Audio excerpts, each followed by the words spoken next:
Picture the moment just before dawn breaks across the Somerset levels.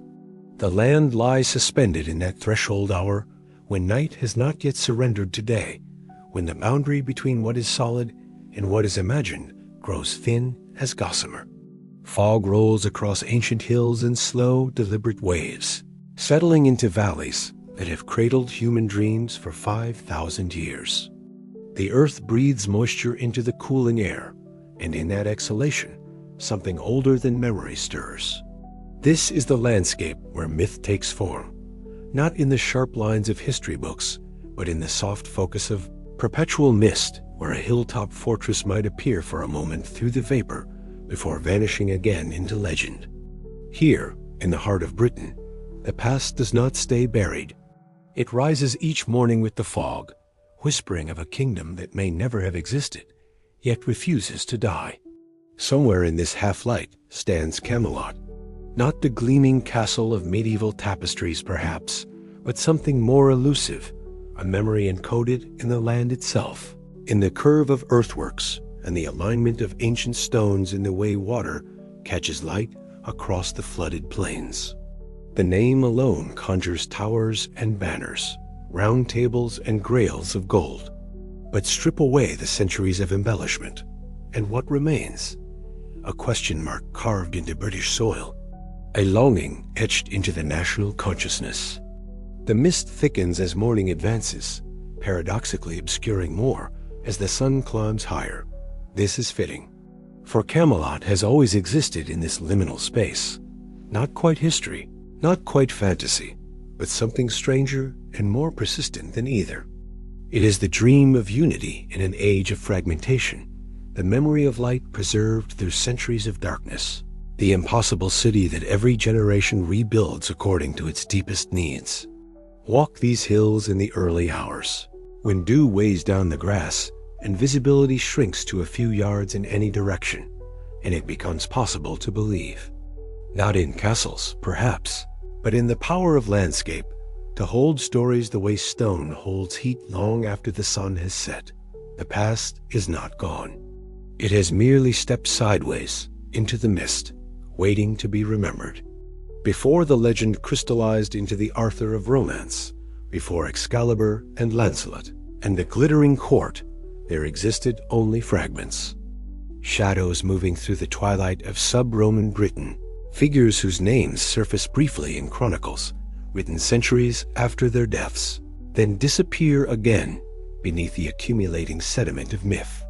In the asterisk Annal Cambria asterisk, a Welsh chronicle compiled around 970 AD, a single line appears: the Battle of Badon, in which Arthur carried the cross of our Lord Jesus Christ for 3 days, and 3 knights on his shoulders, and the Britons were the victors.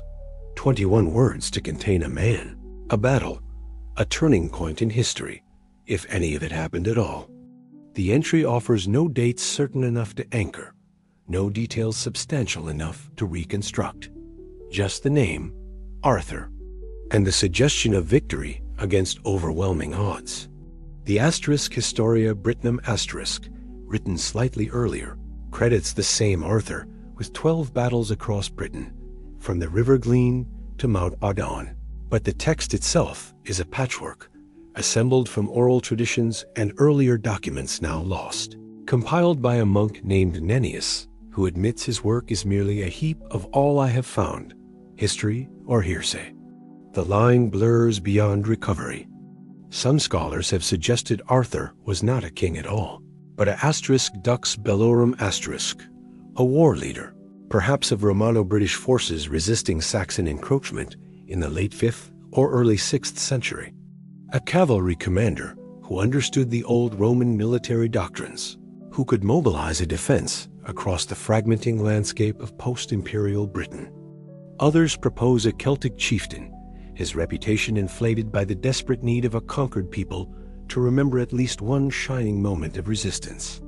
Or perhaps he was many men, their deeds and deaths folded together over generations of retelling until the separate threads became indistinguishable from the tapestry. Heroes have a way of merging in oral tradition, their individual exploits attributed to a single name that becomes a vessel for collective memory, collective yearning. The historical Arthur, if he existed, left no coins, no inscriptions, no confirmed grave. He appears only in these textual whispers, hints that may preserve a kernel of truth, or may be nothing more than wishful thinking made word. Yet the absence of evidence has never diminished the presence of his legend. If anything, the emptiness where certainty should stand has allowed the myth to expand, filling the void with possibilities more vivid than any documented fact could provide. In the gap between record and remembrance, Arthur becomes whoever his audience needs him to be. And so the shadow in the chronicles grows longer with each passing century, cast by a figure who may have been a soldier, a king, a fiction, or all three at once. The metamorphosis of Arthur, from obscure warrior to international icon, required an alchemist. His name was Geoffrey of Monmouth, and in 1136 he published the Historia Regum Britannia the History of the Kings of Britain a work that would reshape European literature for the next 1,000 years. Geoffrey claimed to have translated his history from a certain very ancient book written in the British language. No such book has ever been found. Most scholars now believe Geoffrey invented as freely as he transcribed, weaving fragments of Welsh tradition with liberal borrowings from classical sources, adding whole sections from his own imagination. The result was less history than historical novel, but medieval Europe consumed it as documentary truth. In Geoffrey's telling, Arthur becomes magnificent. No longer a minor war leader, he is a conquering king who defeats not only the Saxons but the Romans themselves, marching through Gaul toward the gates of Rome before betrayal calls him home. Merlin appears fully formed, engineering Arthur's conception through sorcery. Guinevere enters the story, as does the treacherous Mordred. And for the first time in any surviving text, Arthur's court is given a name, Carlion, in southeast Wales, not yet Camelot, but the seed from which that greater myth would grow. The work spread across Europe with astonishing speed. Within decades, French poets had seized upon Geoffrey's framework and expanded it further. Chrétien de Troyes, writing in the 1170s, added Lancelot and the quest for the Holy Grail, transforming Arthur's story from chronicle into romance, from history into literature. It was Chrétien who first named the shining city Camelot, appearing without explanation in his poem Lancelot, the Knight of the Cart as though the place had always existed, waiting only to be named. Each retelling reshaped the king to mirror its own age. For Geoffrey's 12th century audience, Arthur became the warrior king who could unite a fractured realm, a not-so-subtle commentary on the political chaos of Stephen's reign. For the French romancers, he transformed into the embodiment of chivalric virtue, presiding over a court where love and honor dictated the rules of engagement. Later English writers would reclaim him as a specifically British hero, a bulwark against continental influences. By the time Thomas Malory compiled Le Morte d'Arthur in 1485, the historical Arthur had vanished entirely beneath layers of literary accretion. Malory's version, written in prison, a meditation on the fragility of order, gives us the Arthur most recognized today, the once and future king, withdrawn to Avalon, awaiting Britain's hour of greatest need. The contradictions multiply with each telling. Arthur dies on the field of Camelot, but does not die. He is buried at Glastonbury, but will return. His kingdom fell to ruin, yet has never ended. The chronicles no longer agree, even on basic facts, where he fought, whom he married, whether his son was his nephew or his son. History has given way entirely to the more durable substance of myth. Meanwhile, in the margins of these literary transformations, archaeologists began to wonder, beneath the poetry and the propaganda, might there still rest some foundation of truth? Camelot appears on no ancient map. No Roman itinerary mentions it. No Saxon chronicle records its fall. It arrives in literature without genealogy, without geography, without the anchoring details that mark real places. When Chrétien de Troyes first wrote the name, he offered no description, no location, as though his audience already knew, or as though knowing was beside the point. Later writers attempted to give the phantom city substance. In the Lancelot Grail cycle, Camelot becomes Arthur's principal court, a city of white stone and soaring towers positioned somewhere in southern Britain. Mallory places it near Winchester, perhaps influenced by the great round table hanging in Winchester. Castle's Great Hall, a relic that dates only to the 13th century, but which Tudor propagandists would later paint with the names of Arthur's knights to legitimize their own dynasty.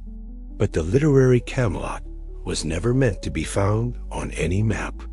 It exists in the geography of ideals, the perfect court, the just kingdom, the society where might serves right and virtue is rewarded. It is the city every medieval ruler claimed to be building, the impossible standard against which all real kingdoms were measured and found wanting. Medieval artists depicted Camelot as a contemporary castle, complete with Gothic towers and heraldic banners. Renaissance painters imagined it with classical columns and Renaissance perspective. Victorian illustrators gave it crenellated walls and pre-Raphaelite maidens. Each age rebuilt Camelot in its own image, because Camelot was never a place, but a vision, the dream of a better world projected onto the ruins of the past. Yet the human hunger for the tangible refuses to accept pure allegory. If Arthur existed, people reasoned, then Camelot must have existed too. The search began not in the 12th century, when the name first appeared, but in the 19th, when Romantic nationalism and the birth of modern archaeology combined to send scholars into the British countryside looking for the raw, historical foundation beneath the literary fantasy. They were searching for stones and earthworks, for pottery shards and post holes. But what they were really seeking was confirmation that the dream had once been real, that somewhere in Britain's dark age, there had existed a moment of light, a kernel of justice and order and nobility that justified the centuries of retelling. The search continues still, driven by the stubborn hope that myths must mean something, that legends must point toward some vanished truth. Camelot shimmers on the horizon of British consciousness, always just beyond the next hill, always receding as the investigator advances. It is both nowhere and everywhere, in Somerset and Cornwall, in Wales and the Scottish lowlands, in any landscape mist-wrapped enough to blur the line between what is and what might have been. In the end, perhaps the location matters less than the longing. Camelot endures not because it was, but because it should have been. The city of dreams requires no foundation stones. It is built from hope, and hope needs no archaeology to prove its power. In the heart of Somerset, where the land rises gently from the surrounding plains, stands Cadbury Castle, though castle is a generous term for what remains. Walk the site today, and you will find not towers, but terraces. Not walls, but earthen ramparts circling the summit of a hill that dominates the landscape for miles in every direction. In the 1960s, archaeologist Leslie Alcock led excavations that would thrust this quiet hill into the center of Arthurian speculation. What his team uncovered was remarkable, evidence of a substantial fortified settlement dating to the late 5th and early 6th centuries, precisely the period when Arthur, if he existed, would have lived. The defenses had been massively refortified during this time, with timber-laced stone walls built in a style that echoed late Roman military engineering. Someone with resources and authority had transformed this Iron Age hill fort into a fortress capable of supporting a significant population. The site showed signs of a great hall, perhaps 50 feet long, large enough to feast a warband. Evidence of metalworking suggested craft production beyond mere subsistence. This was no temporary refuge, but a center of power, possibly the stronghold of a regional ruler attempting to maintain order as Saxon settlements expanded across the lowlands. Local tradition had long identified Cadbury with Camelot. The antiquarian John Leland, writing in the 1530s, recorded that At the very south end of the church of South Cadbury standeth Camelot, sometime a famous tune or castle. The name itself seemed to echo Camelot, though linguistic analysis suggests the similarity may be coincidental, derived from Celtic roots meaning fortified hill. More intriguing was the discovery of a medieval gatehouse, built centuries after the Dark Age occupation had ended, deliberately aligned toward Glastonbury Tor, visible on clear days across the levels. Had medieval builders, steeped in Arthurian legend, attempted to create a physical connection between the hill they believed was Camelot and the abbey they believed held Arthur's grave? The alignment may be architectural coincidence, but it speaks to the power of myth to reshape landscape, to inscribe legend onto the earth itself. Yet for all its promise, Cadbury remains frustratingly ambiguous. The pottery and metalwork confirm high-status occupation during the Arthurian period, but they do not confirm Arthur. No inscriptions name the site's ruler. No artifacts bear the iconography of kingship. The evidence proves someone of importance commanded here during the twilight of Roman Britain. But whether that someone was the historical colonel of Arthur, another leader whose name has been forgotten, or merely one of many, regional strongmen resisting the Saxon advance, the stones cannot say. The hill keeps its secrets behind ramparts of earth and time. Visitors still come, walking the ancient defensive circuits as mist rises from the Somerset levels below, hoping to sense some echo of the past. The whispering they hear might be wind through grass, or it might be the sound of centuries of human longing, the accumulated weight of all those who stood on this summit, hoping to touch the edge of legend. Cadbury Hill offers what all the best Arthurian sites offer, not proof, but possibility. And in the space between those two words, imagination flourishes. 12 miles southeast of Cadbury, another hill rises from the levels, steeper, more dramatic, crowned not with earthworks, but with the medieval Tower of St. Michael. This is Glastonbury Tor, and in the watery landscape of early medieval Somerset, it would have appeared as it was known, the Isle of Avalon, surrounded not by solid ground, but by marsh and seasonal flood. The levels were different then. Before drainage and agricultural reclamation, this was an amphibious landscape, neither quite land nor quite water. In winter and spring, the rivers would overflow their banks, transforming the valleys into shallow inland seas. Islands of higher ground, Glastonbury among them, became refuges, accessible only by boat or along raised causeways whose routes were jealously guarded secrets. Into this waterworld of mist and reed, the monks of Glastonbury Abbey wove their most famous claim. In 1191, with their abbey recently gutted by fire and desperately in need of funds for reconstruction, the monks announced a miraculous discovery: the grave of Arthur himself, buried in their cemetery between two ancient stone pyramids. According to the account, the exhumation revealed a massive coffin formed from a hollowed oak log, 16 feet beneath the surface. Inside lay the bones of an unusually tall man, 7 feet or more, with wounds to the skull consistent with battle trauma. Beside him rested the smaller skeleton of a woman, her hair still preserved, golden, disintegrating to dust when touched. Between them, the monks claimed, was a leaden cross inscribed in Latin. Here lies buried the famous King Arthur in the Isle of Avalon. The discovery was perfectly timed. King Henry II needed Arthurs in myth to counter Welsh rebellions, rebels who claimed Arthur would return to drive out the English. By proving Arthur dead and buried on English soil, Glastonbury simultaneously bolstered royal authority and attracted pilgrims whose donations would rebuild the abbey. The cross and bones were reinterred with great ceremony before the high altar, where they remained until the dissolution of the monasteries in 1539. Modern scholarship views the 1191 discovery with profound skepticism.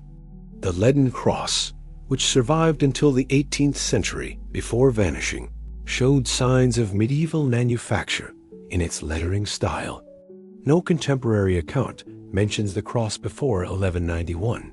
The depth of burial, 16 feet, was unprecedented and impractical for early medieval interment. Every detail suggests the excavation was theatrical, a medieval fundraising scheme dressed in archaeological pretense. Yet doubt cannot entirely erase the power of place. Glastonbury had been a sacred site for centuries before Christianity arrived, possibly millennia. The Tor, with its enigmatic terraces spiraling around its slopes, may have been a ceremonial landscape in the Bronze Age. Springs at the base of the hill were venerated for their healing properties. When Christian monks arrived in the early centuries AD, they built their abbey on ground already saturated with sanctity. Could Arthur have been buried here?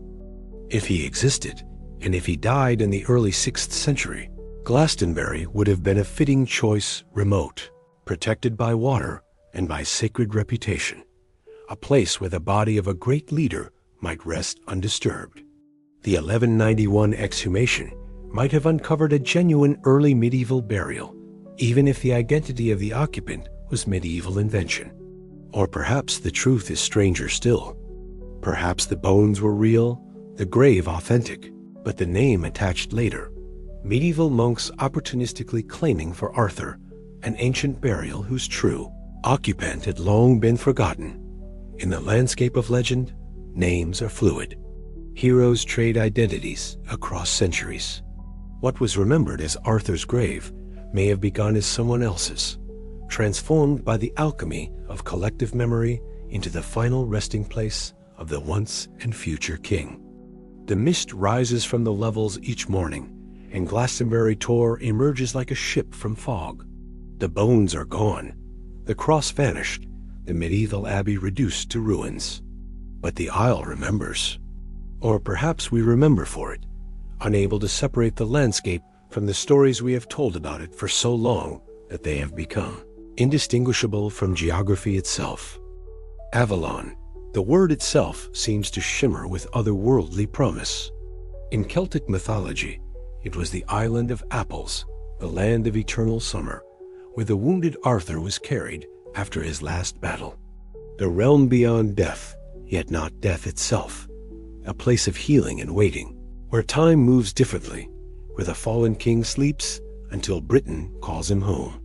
Geoffrey of Monmouth called it Insula Avalonis, the Isle of Avalon, and connected it explicitly to Arthur's fate. Wounded mortally at Camelot, Arthur is borne away across the water to this mystical isle, attended by Morgan le Fay and her sisters. There the narrative stops, suspended in ambiguity. Is Arthur dead?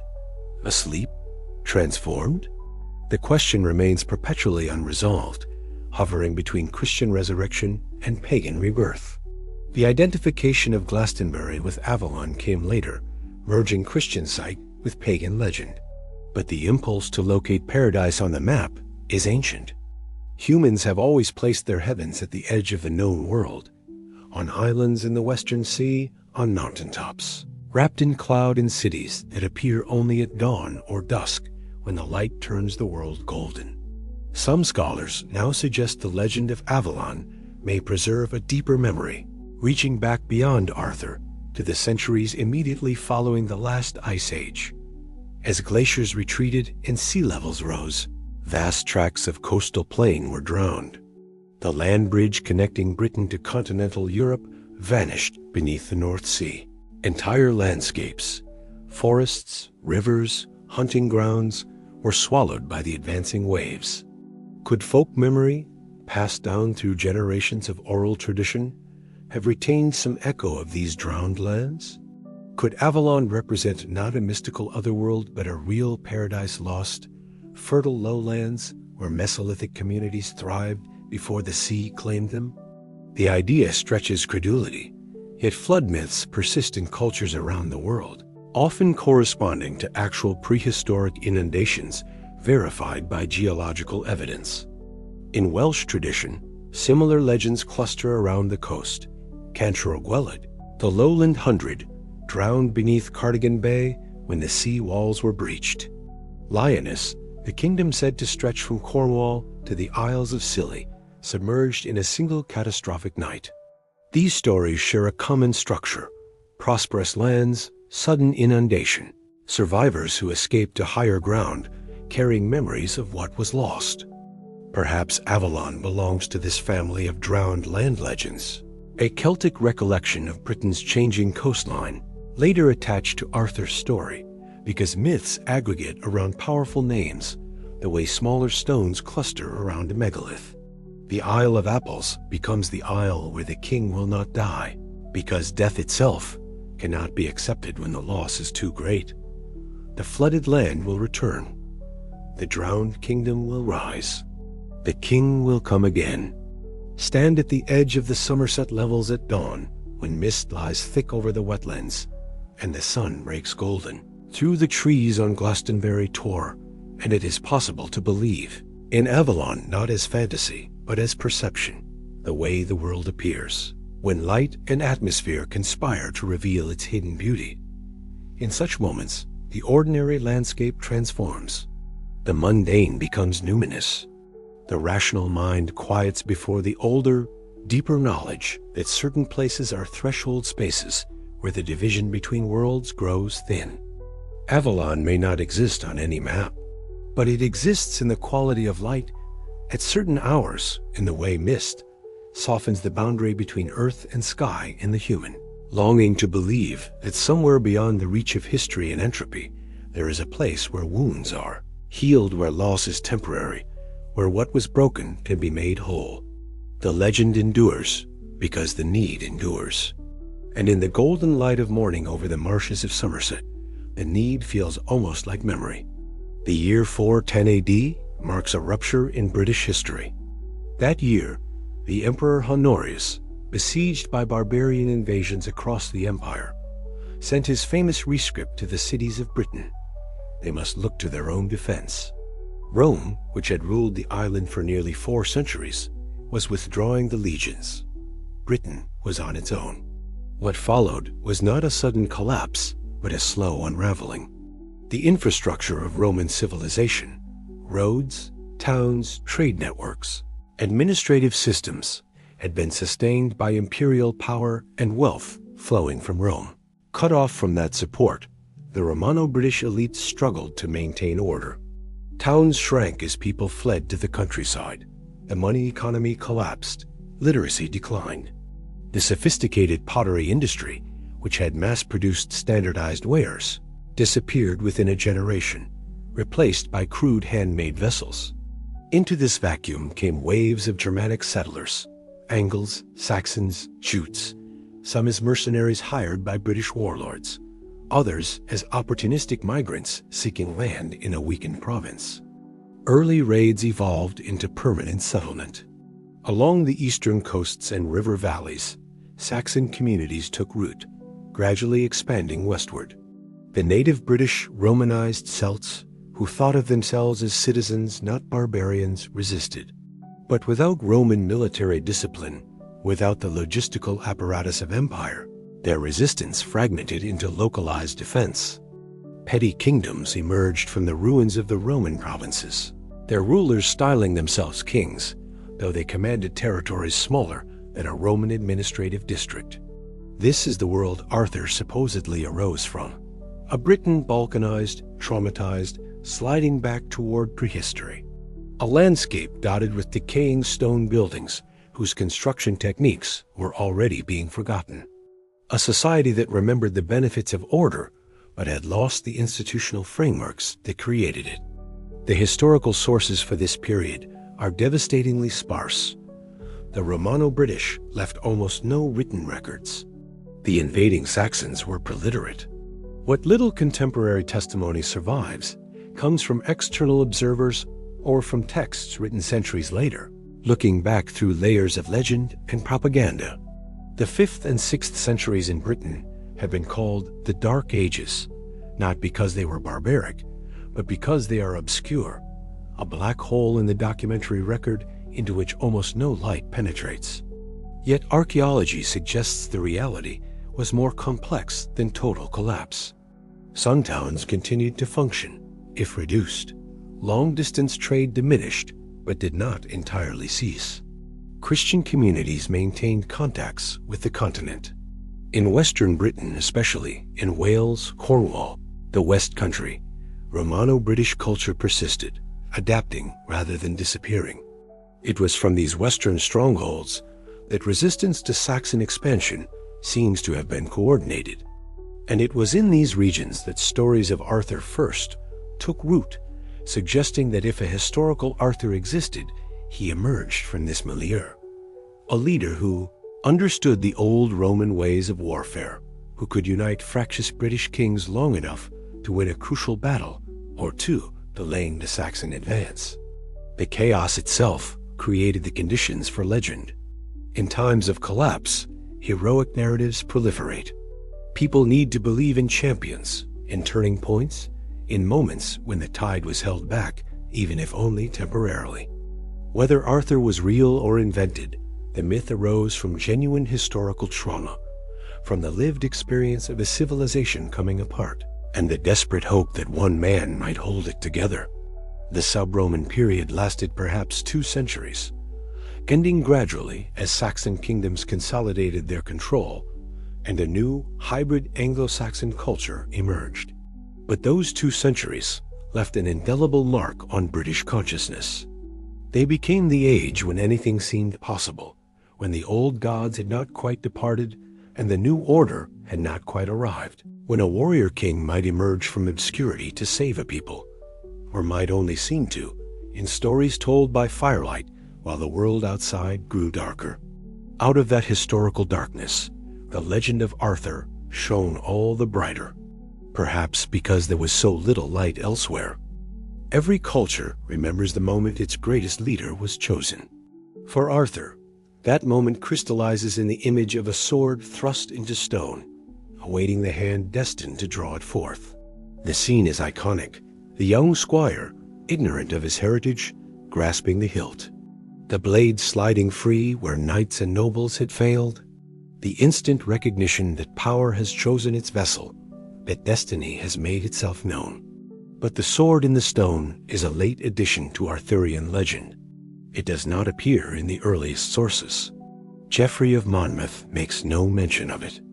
The motif emerges in the French romances of the 13th century, where it serves as a narrative device to legitimize Arthur as kingship through divine election rather than mere hereditary right. The sword declares, "This man was chosen by forces beyond human politics." Yet the image resonates with such power that scholars have long suspected it draws on older archetypes. Across Indo-European mythology, sacred swords recur, weapons imbued with supernatural properties, often obtained through tests or given by divine figures. The Scythians worshipped a sacred iron sword said to have fallen from the sky. In Norse legend, Odin's sword could only be drawn by the hero Sigurd.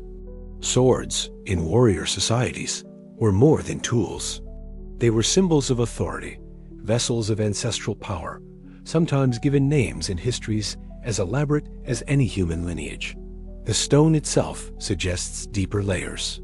In medieval coronation rituals across Europe, kings were often enthroned on sacred stones. The stone of Scone in Scotland, the Lie of Fale in Ireland, rocks believed to cry out when the rightful ruler sat upon them. Could the sword in this stone represent a garbled memory of such rites? A metaphor made literal, a coronation ceremony transformed by centuries of retelling into a test of strength and destiny? And then there is the Tuscan oddity. In the Rotonda di Montesipi, a chapel built in the 13th century, a real sword protrudes from living rock. The blade belonged, according to local legend, to Saint Galgano, a knight who renounced violence by driving his sword into stone, transforming it from weapon into cross. The sword remains embedded today, encased behind protective glass. Whether this influenced the Arthurian version or merely demonstrates the universality of the image, no one can say with certainty. Some researchers have proposed more exotic origins. Could the legend preserve a memory of meteorite iron? Before humans mastered iron smelting, the only available iron came from meteorites, star metal, fallen from the sky, regarded with supernatural awe. Blades forged from such iron were treasured, their celestial origin remembered long after their practical use ended. A sword from a stone might thus be a sword from a meteorite, star metal extracted from the cosmic stone that brought it to Earth. The speculation grows wilder, but no less intriguing. In Bronze Age Britain, metalworking was a closely guarded mystery, controlled by specialist craftsmen whose knowledge seemed magical to agricultural communities. The transformation of raw ore into gleaming metal, the literal extraction of usable material from stone, must have appeared wondrous, possibly divine. Could the sword in the stone be a cultural memory of metallurgy itself, of the power to draw weapons from the earth? Whatever its origin, the image endures because it speaks to universal longings. That greatness can be recognized, that destiny is real, that the right person will emerge when needed. The sword waits in the stone, not for the strongest, but for the worthy, declaring the true authority comes from something deeper than force. In an age of hereditary monarchy, the motif was revolutionary. Power by merit, not birth. Except, of course, that Arthur was of royal blood after all, his lineage merely hidden. The legend offers revolution and confirmation in the same gesture, satisfying both the hope for meritocracy and the comfort of predestined order. The sword slides from stone. The king is revealed. And in the space between the impossible act and its accomplishment, myth forges its strongest bond with the human heart. He appears at the edge of every crucial moment, never quite present, yet always shaping events. Merlin, wizard, prophet, advisor, trickster, engineer of destiny. Without him, Arthur is not born. Without him, the sword is not placed, the kingdom not founded. He is the catalyst, the hidden hand, the voice whispering from just beyond the fire's light. Yet Merlin's origins are older and stranger than his role as Arthur's counselor suggests. Trace him back through the medieval sources, and he fragments into multiple figures, each with their own mythology. Geoffrey of Monmouth drew on Welsh traditions of Myrddin Wyllt, Myrddin the Wild, a prophet who went mad after the Battle of Arthuride in 573 AD, fleeing into the Caledonian forest where he lived among the animals, uttering visions in a voice stripped of sanity but filled with terrible truth. This wild man of the woods has precedence throughout Celtic literature, beguiled or madman prophet, driven beyond reason by the trauma of battle, gifted with second sight as compensation for the loss of human connection. These figures inhabited the boundary between civilization and wilderness, between human speech and animal instinct, between past and future. In a culture that valued poets and seers, they represented the dangerous edge of prophetic power, truth unfiltered by social convention, visions unconstrained by rational thought. Geoffrey grafted this Welsh madman onto an earlier figure, the boy prophet who reveals the dragons beneath Vortigern's tower, explaining why the king's fortress keeps collapsing. In this earlier tale, the boy is called Ambrisis, and his origin is explicitly supernatural, born of a virgin impregnated by an incubus. The combination of Ambrosius' prophetic power and Myrddin's tragic madness creates the composite character we know as Merlin, ageless, inhuman, dwelling outside normal time. Later French romances elaborated further. Merlin becomes a master of illusion and transformation, engineering Arthur's conception by disguising Uther Pendragon to sleep with another man's wife. He is simultaneously Christian advisor and pagan magician, a contradiction never quite reconciled. In some versions, he is imprisoned by the Lady of the Lake, trapped by his own magic in a tomb or tree or tower of air. The master deceived by his student power, undone by the complications of human desire. Could there be a historical kernel? Perhaps. In post-Roman Britain, the Druids had been suppressed, but not entirely eliminated. Their learning, herbal medicine, astronomy, law, genealogy, would have survived in attenuated form, carried by itinerant bards and advisors who moved between petty kingdoms, their education and eloquence making them valuable to illiterate warlords. A learned counselor, fluent in the old knowledge, might well have seemed magical to a semi-literate warrior aristocracy. The prophetic element ties to a real feature of Celtic culture, the Fili or Druid poet, whose training included memorization of vast genealogies and law codes, whose words could bless or curse. When Christianity arrived, many of these figures converted but retained their social function as advisors to kings. A Christian cleric with knowledge of the older traditions might occupy exactly the liminal space Merlin inhabits, between old religion and new, between pagan wisdom and Christian prophecy. Or perhaps Merlin represents something the culture was losing and knew it. By the time the Arthurian romances were being written, the old oral traditions were fading before written literature. The ancient sacred groves were cleared, the indigenous knowledge systems being replaced by imported Christian learning. Merlin is the repository of that dying wisdom, powerful, strange, ultimately doomed. His withdrawal from the story mirrors the withdrawal of the old gods, the silencing of the native voice. He vanishes into his prison, alive but unreachable. The old knowledge is not destroyed but sealed away, waiting for some future age that might remember how to ask the right questions. Meanwhile, Arthur's kingdom stumbles toward catastrophe without its guiding intelligence, suggesting what is lost when a culture severs its connection to its deeper past. In every retelling, Merlin knows the end from the beginning. He sees the fall before the rise, the betrayal embedded in the moment of triumph. His tragedy is the tragedy of the prophet, to know the future but be unable to prevent it, to speak warnings that will not be heeded. He casts his shadow across the entire legend, a darkness at the edge of all the bright victories, a reminder that even the greatest kingdom is mortal.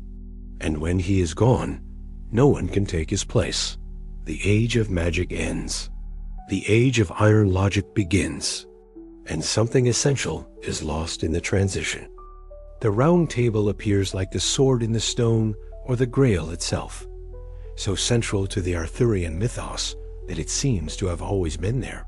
Yet it too is a medieval edition, absent from the earliest chronicles.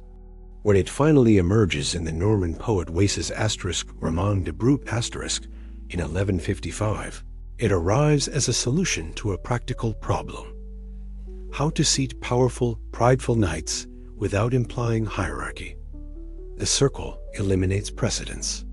No seat is higher than another, no position closer to the king. In theory, the Round Table creates equality, though Arthur himself remains first among equals, the center around which the geometry revolves. The table becomes both symbol and engineering, democracy contained within monarchy, meritocracy imposed upon hereditary aristocracy. Medieval minds delighted in such geometries.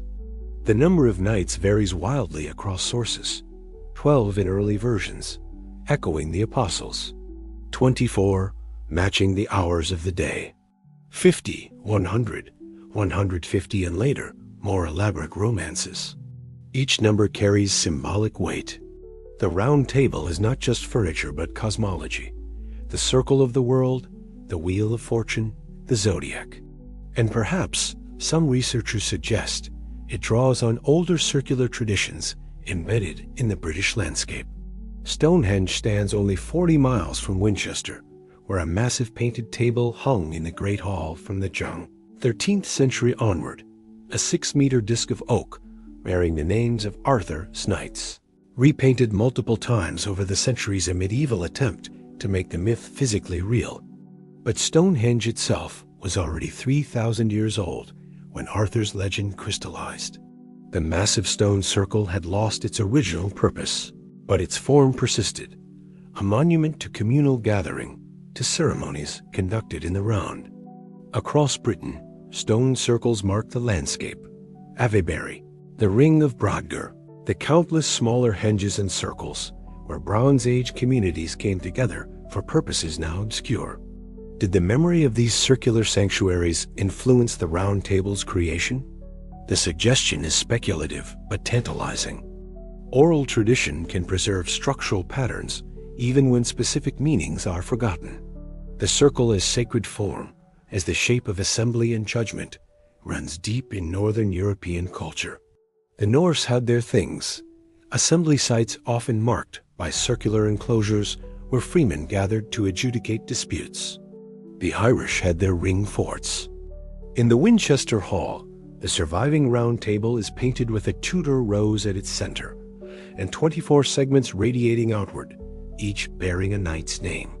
At the top, above the central segment, sits King Arthur, but his face was repainted in the 16th century to resemble Henry VIII, who was consciously cultivating Arthurian associations to legitimize his reign. The table becomes palimpsest, medieval legend, Tudor propaganda, Victorian restoration, all layered into a single object. Whether any historical Arthur presided over a literally round table is beyond doubt. He did not. But the metaphor of the circle, the ideal of counsel given and received among equals, might reflect actual practices in sub-Roman Britain.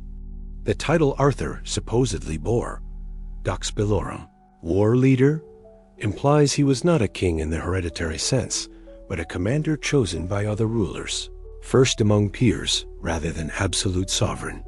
A council of allied chieftains, meeting to coordinate defense against Saxon invasion, would have required diplomatic structures that minimized friction.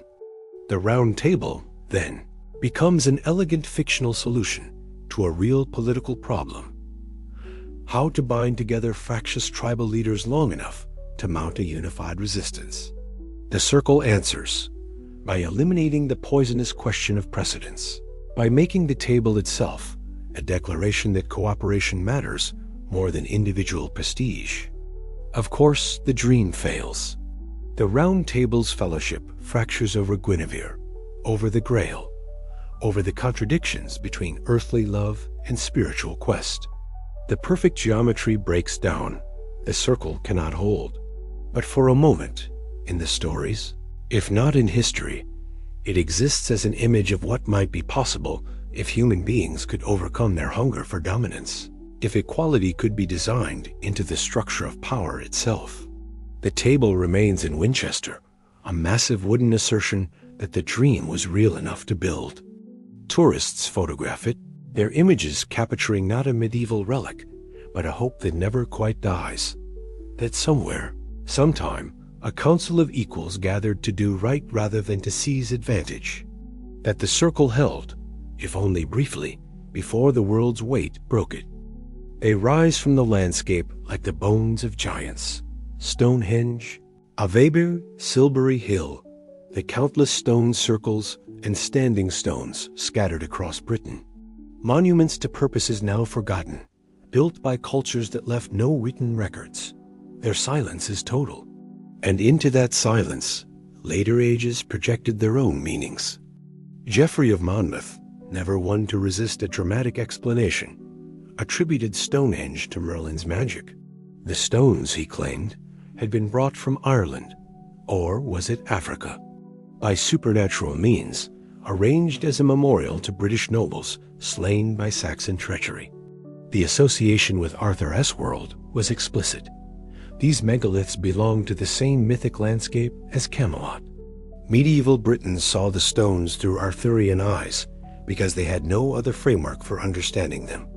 The engineering required to transport and erect multi-ton stones seemed beyond human capability without magic or giants.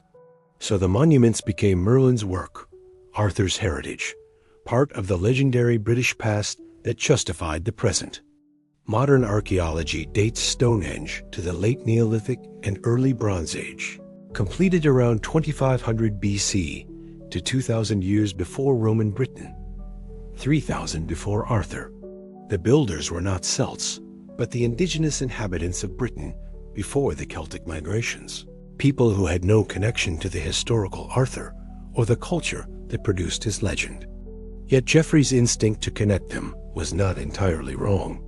The stone circles were centers, gathering places, ceremonial landscapes where communities assembled for purposes that likely included religious ritual, astronomical observation, trade, and political negotiation. They served similar functions to Arthur's Camelot, focal points of social cohesion, physical manifestations of collective effort and shared belief. When Arthur's story began to coalesce in the early medieval period, these ancient monuments dotted the landscape, incomprehensible but impressive. They proved that Britain had a deep past, that great works had been accomplished here long before the Romans arrived.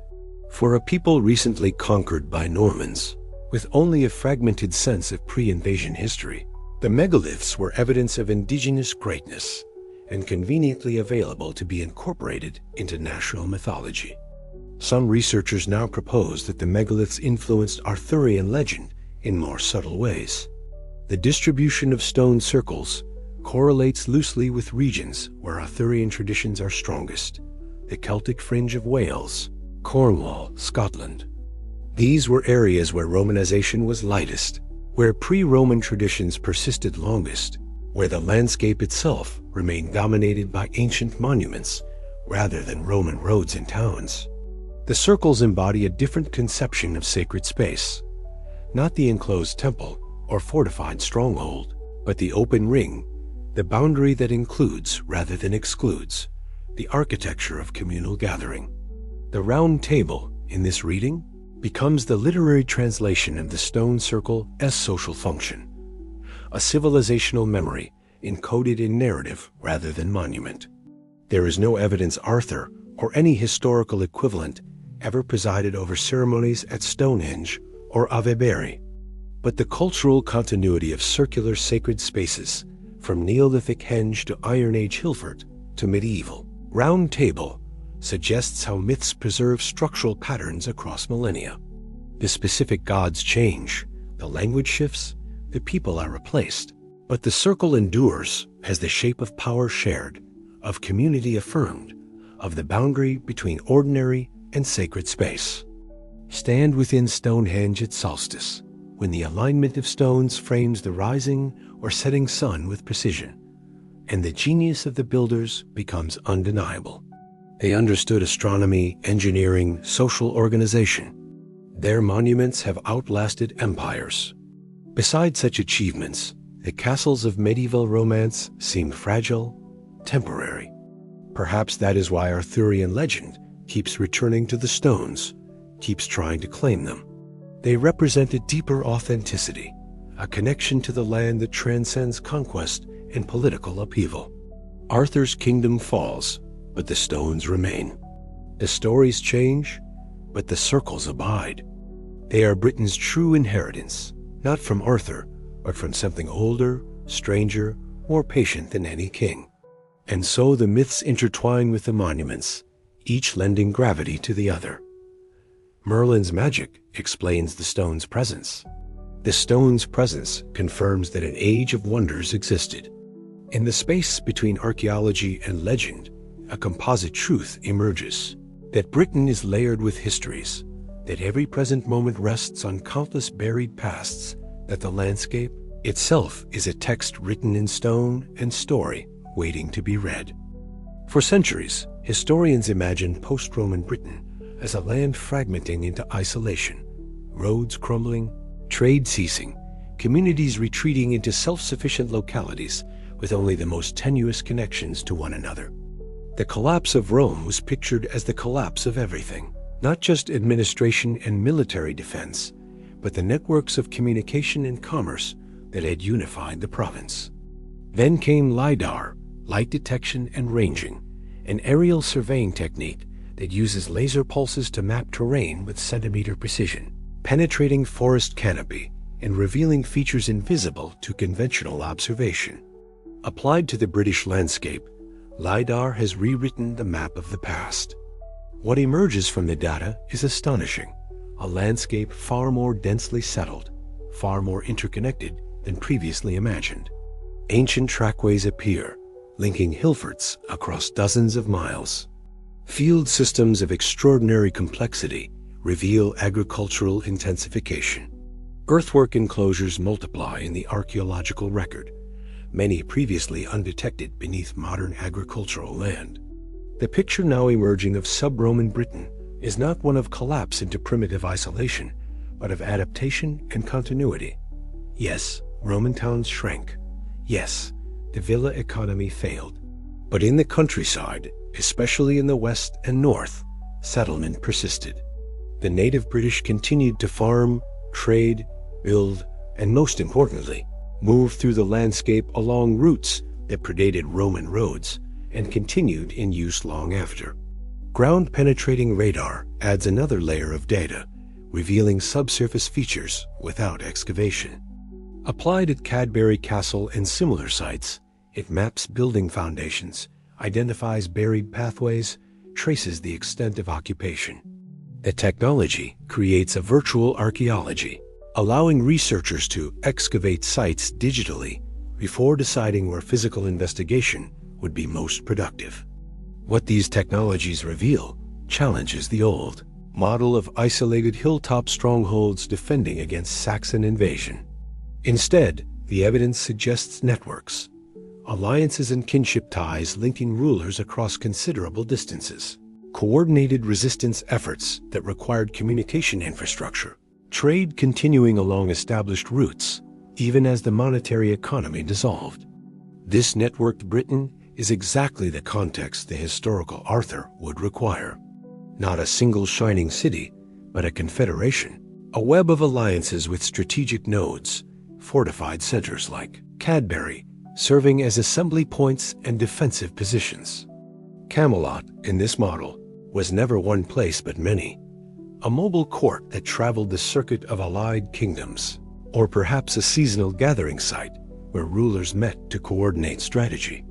The Irish annals preserve a term, *Eonac*, the great periodic assembly where kings, warriors, traders, and poets gathered for weeks at a time.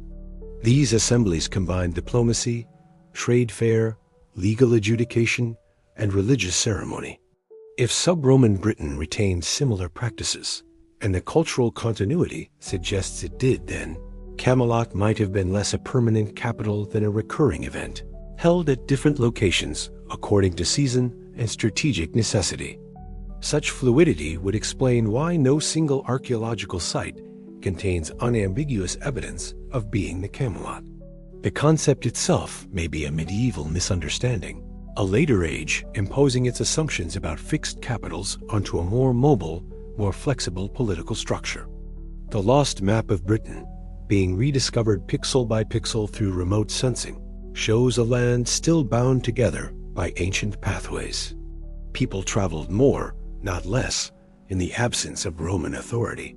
They had to. Survival depended on maintaining alliances, on trade, on summoning help when raiders threatened. The Saxon advance was gradual precisely because resistance was coordinated, because British rulers could call on allies from neighboring territories.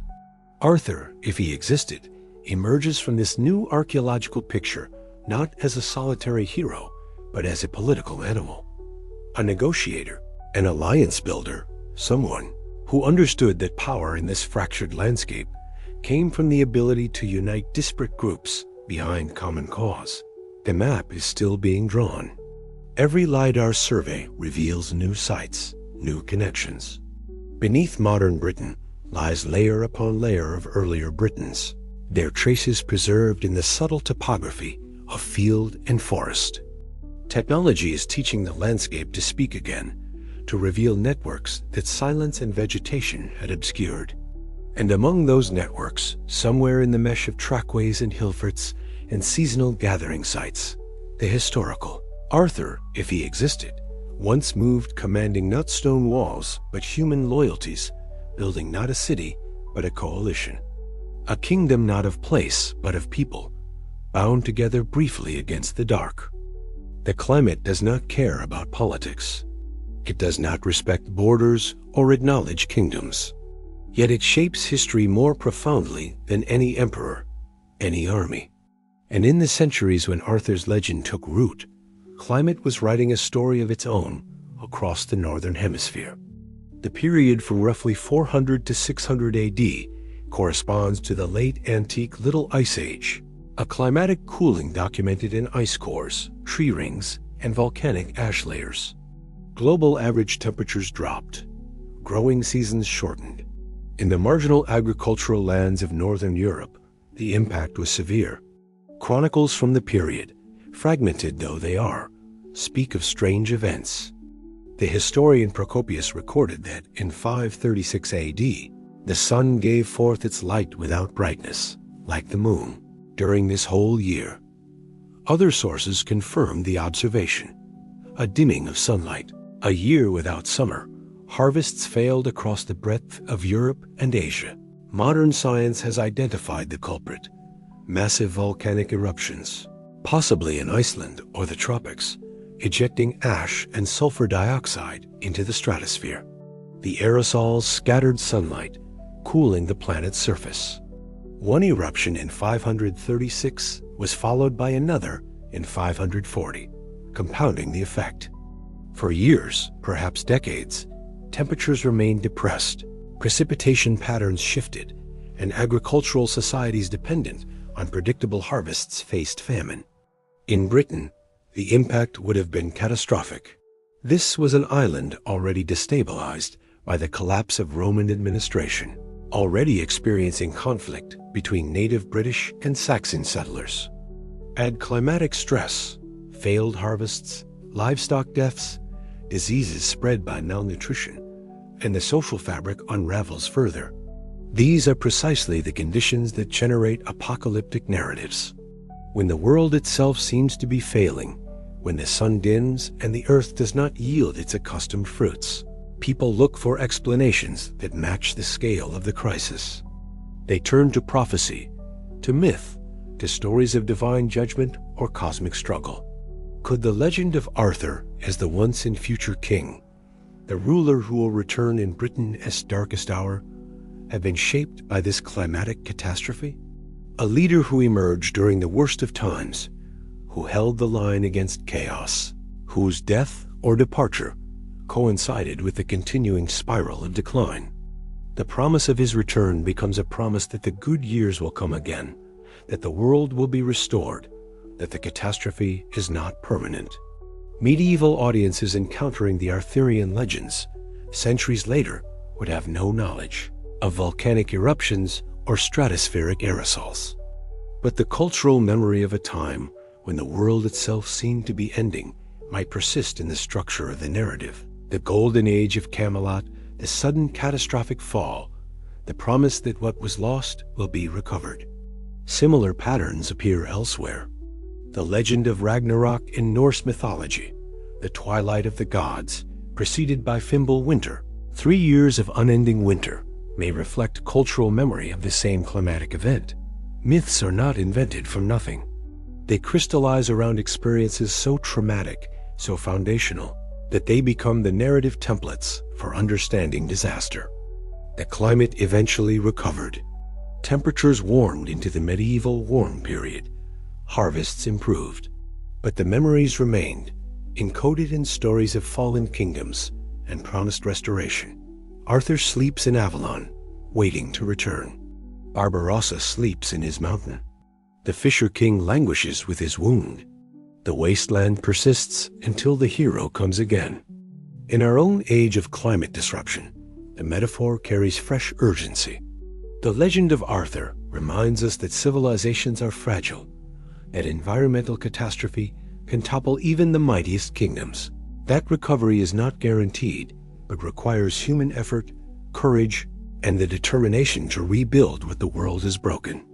The once and future king is also the once and future climate, the lost stability, the vanished prosperity, the hope that the good years will return if only we prove ourselves worthy.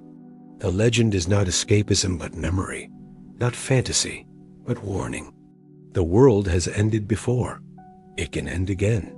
And when it does, we will need all the courage and wisdom the old stories can provide. Off the southwestern tip of Cornwall, 30 miles into the Atlantic, rise the Isles of Scilly, a scattered archipelago of rocky islands, only 5 inhabited, surrounded by countless smaller rocks and reefs just beneath the waves. At low tide, on the calmest days, the water clears enough to see them, walls beneath the surf, field boundaries, building foundations, the drowned remnants of what was once dry land. The Isles of Scilly are the visible remnants of a much larger territory. Geologists confirm that during the last ice age, when sea levels were hundreds of feet lower, they formed a single large island. As glaciers melted and oceans rose, the lowlands flooded. Only the highest ground remained above water, fragmenting into the archipelago that exists today. This is Lyoness, the legendary kingdom that stretched from Cornwall to Scilly, drowned in a single catastrophic night, according to the Tales. Only one man escaped, riding ahead of the advancing waves to bring warning to the mainland. Everything else, cities, farms, forests, vanished beneath the waves. The story appears in Arthurian romance as Tristan's homeland, a prosperous kingdom lost to the sea. For centuries, it was dismissed as pure fiction, a convenient narrative device. Then archaeologists began to take it seriously. Because the geology does not lie, the land between Cornwall and Scilly was dry, and people lived there. Sonar surveys of the seabed have identified features consistent with human modification. Linear structures that may be field walls, mounds that may be barrows, areas of unnatural flatness that suggest settlement. The water is too murky, the depth too great for comprehensive investigation, but the evidence is suggestive. People did occupy what is now the seafloor, and they were displaced when the water rose. Lyoness may not have drowned in a single night. The process likely took centuries.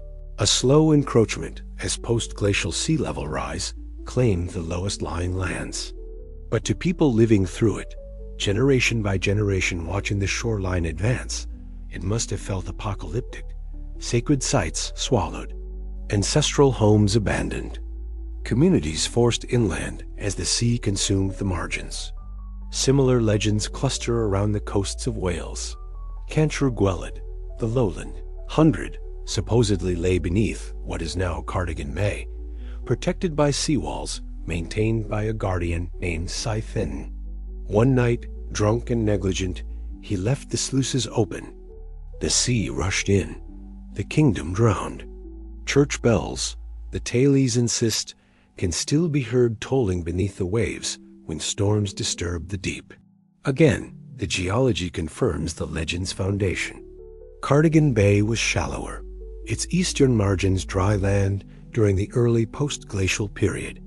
Submerged forests are visible at extreme low tides. The stumps of oak trees, still rooted, preserved in anaerobic mud. The forests flourished on what was then coastal plain. Then the water rose, and the trees drowned where they stood. These stories may represent humanity as oldest intact cultural memories, oral traditions preserving information about coastlines as they were 8, 9, 10,000 years ago. The idea stretches belief, yet it aligns with indigenous knowledge systems in other parts of the world. Aboriginal Australians retain stories that encode accurate geographic information about landscapes drowned at the end of the Ice Age. Why not in Britain? If Avalon is the island of the blessed dead, the paradise across the water, could it also be a memory of actual islands lost to rising seas? Could Arthur's final voyage to Avalon represent not just mythic translation, but cultural memory of forced migration, of communities taking to boats to escape the advancing ocean, seeking new lands beyond the waves? The drowned land legend appears in so many cultures around maritime Europe that scholars now refer to it as a pattern, the lost island or sunken kingdom, usually prosperous, always destroyed by water, sometimes through human negligence, sometimes through divine judgment. The repetition suggests a common origin, the actual, documented process of post-glacial sea level rise, which drowned vast coastal territories around the world between 10,000 and 6,000 BC. Stand on the cliffs of Cornwall at sunset, looking west toward where Lyoness once lay. The sun sets into the Atlantic, and for a moment, the light strikes the water at an angle that transforms it into a mirror, reflective, impenetrable. Beneath that shimmering surface lies an entire lost world, the hunting grounds of Mesolithic Britain, the forests and rivers and pathways of communities who lived and died millennia before Arthur. but whose descendants remembered the drowning. And in that remembrance, perhaps, lies the seed of Avalon, not invented whole from imagination, but evolved from genuine loss, from the cultural trauma of watching the land disappear beneath the waves. The blessed isle becomes the lost land. The king's final voyage becomes the migration forced by catastrophe. The promise of return becomes the hope that one day somehow the waters will recede and what was lost will be recovered. The seas keep their dead, but the stories remember. It appears in the late 12th century, as if from nowhere, the Holy Grail, the cup Christ used at the Last Supper, brought to Britain by Joseph of Arimathea, hidden in a mysterious castle, guarded by a wounded king, sought by Arthur's knights in the defining quest of their lives. The Grail transforms Arthurian legend from heroic epic into spiritual allegory, from the celebration of martial virtue into the pursuit of divine grace. Yet the Grail's Christian overlay may conceal older roots. The motif of a magical vessel of plenty appears throughout Celtic mythology, the cauldron of rebirth in Welsh legend, the Dagda's cauldron in Irish tradition, containers that provide endless food, that restore the dead to life, that grant wisdom to those who drink from them. These cauldrons belong to the otherworld, guarded by supernatural beings, obtained only through perilous journeys.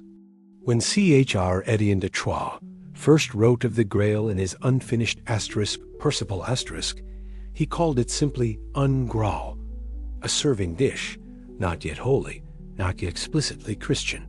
The knights who witness it are confused, unsure what they are seeing. Later writers Christianized the object, linked it to the crucifixion, but the original presentation retains traces of something older and stranger. The wounded fisher king who guards the Grail has no clear Christian antecedent. He is a figure from folklore, the king whose health is bound to the land's fertility, who suffers a wound that will not heal, whose kingdom becomes a wasteland until the questing knight asks the right question. The motif appears in pre-Christian vegetation myths across Europe and the Near East, dying and resurrected gods, sacred kings whose vitality sustained the earth's productivity.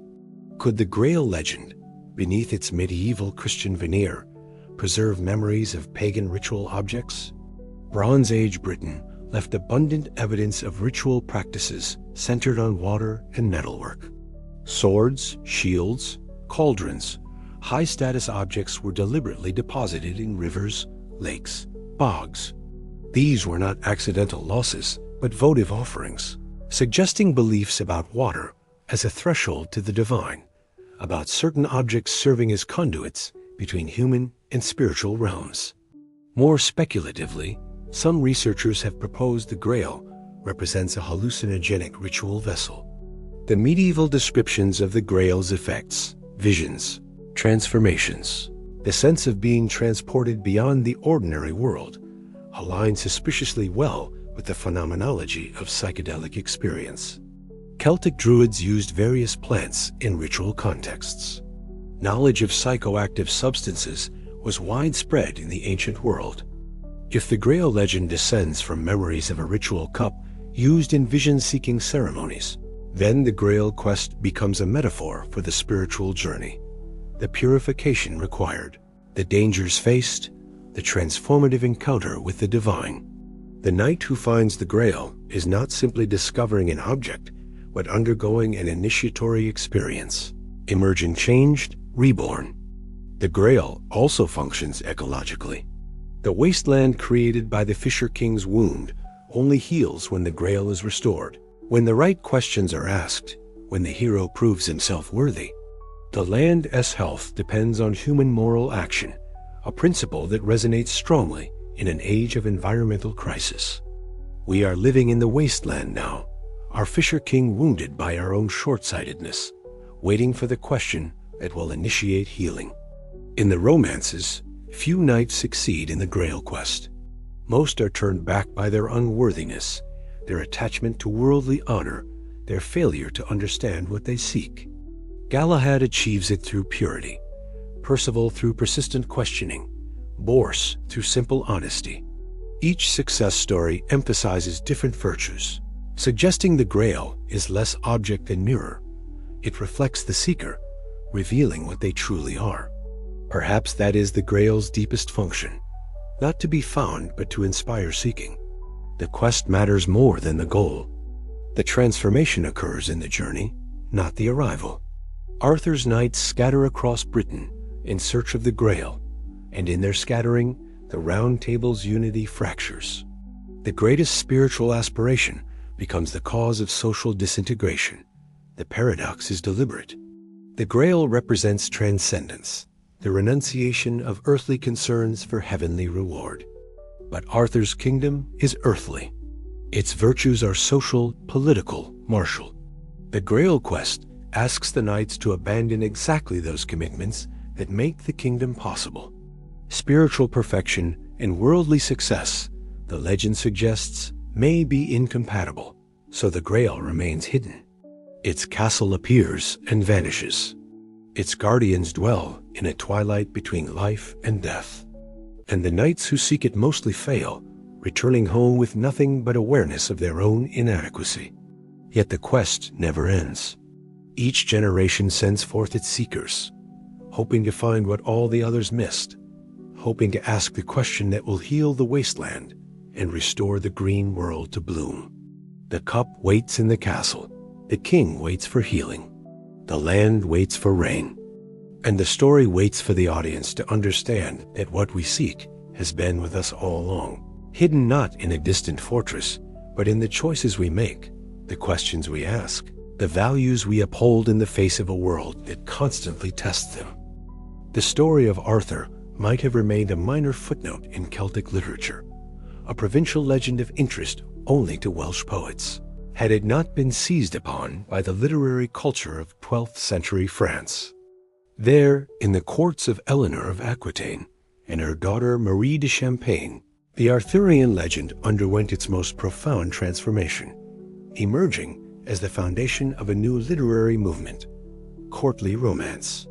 Chrétien de Troyes led the revolution. Writing in the 1170s and 1180s, he produced a series of verse romances that expanded and refined the Arthurian world. Asterisk Erec and Ind asterisk. Asterisk Cliges asterisk. Asterisk Yvain asterisk. Asterisk Lancelot asterisk. And the unfinished asterisk Percival asterisk. These works took the raw material of Celtic myth and refashioned it according to the ideals of the French aristocracy, chivalry, courtly love, Christian virtue blended with martial prowess. Lancelot, now Arthur's greatest knight, appears for the first time in Chrétien's work, and immediately the legend gains its most potent internal contradiction. Lancelot loves Guinevere. His loyalty to the queen conflicts with his loyalty to the king. The fault line that will eventually fracture the Round Table is introduced not as political conflict, but as romantic tragedy. The innovation was profound. Earlier, Arthur was a warrior king surrounded by warriors. Chrétien made him the center of a court culture, where love and honor intertwined, where a knight's reputation depended as much on his conduct toward ladies as his courage in battle. The Arthurian world became idealized space where the brutalities of actual medieval warfare were sublimated into ritualized jousting, where conflicts resolved not through the massacre of armies, but through single combat between champions. This was fantasy, of course, a literary escape from the blood and squalor of 12th century politics. But it was immensely popular fantasy. Within decades, Arthurian romance had spread across Europe, translated and adapted into every major language. German poets produced their own versions. Italian writers added local color. The matter of Britain became the common property of European literary culture, a shared imaginative landscape transcending national boundaries. The French romances also Christianized Arthur more thoroughly than any earlier source. The quest for the Holy Grail, elaborated in the massive Lancelot Grail cycle of the early 13th century, explicitly frames Arthurian adventure as spiritual allegory. The knights become Christian warriors, their battles against monsters and sorcerers, representing the soul's struggle against sin and temptation. Yet the pagan origins never quite disappear. Merlin remains a figure of dangerous magic. Morgan le Fay retains her ambiguous power. The forest beyond the court's boundaries is still the realm of enchantment, where time moves differently and the rules of Christian order do not fully apply. The French romances create a hybrid mythology, Christianity as official ideology, Celtic otherworld as persistent undertow. This fusion proved durable because it satisfied multiple needs. Christian moralists could interpret the stories as lessons in virtue. Secular aristocrats could enjoy tales of love and adventure. Women, marginalized in historical chronicles but central to romance, found a genre that at least acknowledged female agency and desire, even if within patriarchal constraints. The French inheritance also includes the romance's distinctive narrative structure, the interlaced plot, where multiple knights' adventures are pursued simultaneously, their stories interrupting and resuming across hundreds of pages. This technique mirrors the Round Table's fellowship. Many heroes, no single protagonist, the collective adventure more important than any individual journey. When the stories returned to Britain in the 14th and 15th centuries, they came back enriched, elaborated, transformed. Malory, compiling his Le Morte d'Arthur from French sources, was translating stories that had begun in Welsh legend, migrated to French literature, and were now being reclaimed as English national mythology. The irony is rich. Arthur's most influential form is French, not British. The Camelot the world knows, the code of chivalry, the love triangle, the Grail quest, was shaped in continental courts by poets who had never seen Britain, who invented freely and magnificently, who cared more about literary craft than historical accuracy. Yet the French poets understood something essential, that legends are not owned by their place of origin, but by their audience. That stories belong to whoever can tell them most powerfully. That Arthur's ultimate kingdom is not geographic, but imaginative, a space built from words and sustained by the willingness of each new generation to enter it. The French made Arthur universal. In doing so, they ensured his survival. The local British hero became the international emblem of idealized kingship, courtly virtue, tragic nobility. And in that transformation, something of the original was lost, but something greater was gained. Arthur belonged to Britain. Camelot belongs to the world. Modern archaeology does not search for Arthur. It searches for patterns, settlement types, defensive strategies, cultural transitions, the material evidence of how people lived and died in sub-Roman Britain. Yet those patterns keep producing sites whose characteristics align suspiciously well with what an Arthurian power center might look like if such a thing existed. Tintagel, on the North Cornwall coast, occupies one of Britain's most dramatic locations, a headland connected to the mainland by a narrow rock bridge, cliffs dropping sheer to the Atlantic on three sides. Medieval tradition identified it as Arthur's birthplace, the castle where Merlin engineered his conception. Archaeology reveals a different but equally intriguing reality. Excavations beginning in the 1930s and continuing intermittently through the 21st century have uncovered extensive evidence of high-status occupation during the 5th and 6th centuries.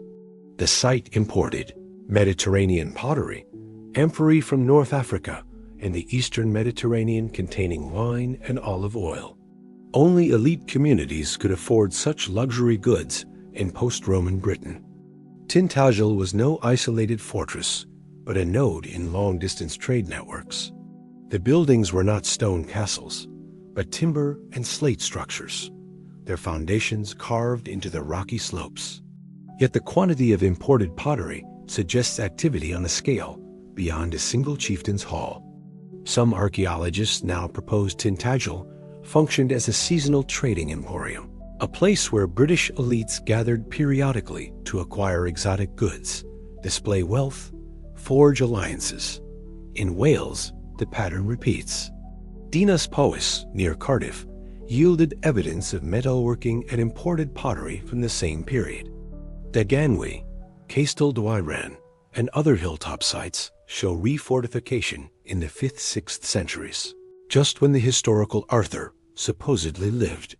None individually proves anything about Arthur, but collectively they paint a picture of active, interconnected British communities adapting Roman defensive architecture to new threats. Cornwall offers more sites. Chun Castle, Castle Door, Carn Uni. Iron Age foundations reoccupied and modified in the post-Roman centuries. The archaeology is frustratingly fragmentary. These sites have been plowed, quarried, eroded, but enough survives to demonstrate continued occupation when traditional histories assumed collapse.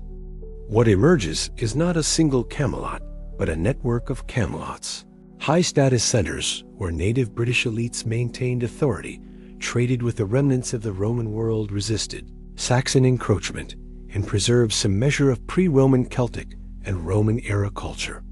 If Arthur existed, he would have operated within this network, perhaps as its most successful coordinator, uniting these scattered centers behind common defense.